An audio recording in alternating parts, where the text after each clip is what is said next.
miteinander, schön sind ihr wieder da. Ist Lola echt auch da? Komm, 1, 2, 3. Lola! Wo bist du? Ja, wo denn sonst? Also komm raus, komm. Ha! Mega les da rein. Ich habe gefüßelt und mit den Namen geschwätzt.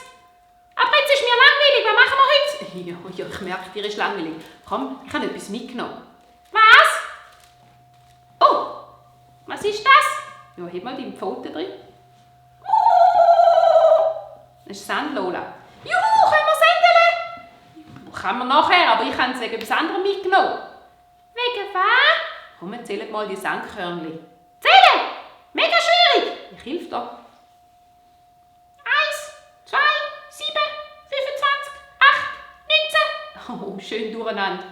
Komm, nochmal. 1, 2, 3, 4, 5, 6, 7, 8, 9, 10. Ich komme gar nicht noch mit Zählen. Gell, es sind mega viel. Und es hat sogar noch Sachen versteckt. Muscheln mal. Schön Schneckenhäuschen. Wow! Und eine Muschel. Noch eine. Du darfst nachher ausbuddeln, Lola. Aber jetzt würde ich dir noch etwas sagen mit dem Sand. Was? Hast du gewusst, dass Gott noch viel mehr gute Gedanken über dir, über mir, über alle Menschen hat, weder dass da Sandkörnchen drin hat? Was? So viel? Das geht ja gar nicht. Eben geht das.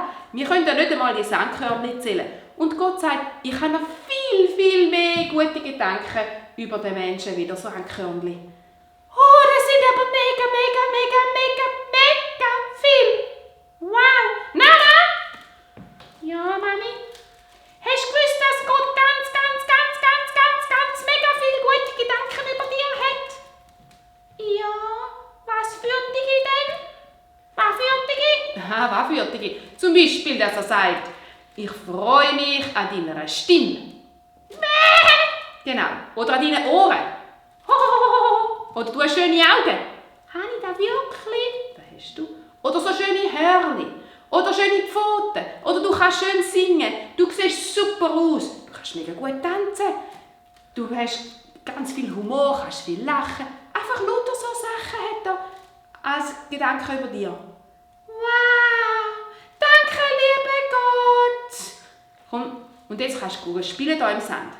Okay, ich kann spielen. Aber sagst du den Kindern Tschüss? Ah, okay.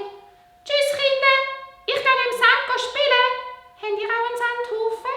Oh ja, vielleicht habt ihr einen Sandhaufen. Dann könnt ihr ja im Sandhaufen auch spielen und mal schauen, ob ihr euch Sandkörnchen zählen könnt. Ich glaube, es ist fast unmöglich. Aber denkt dran, Gott hat noch viel, viel mehr gute Gedanken über euch, als ein Sandkörnchen hat in eurem Sand.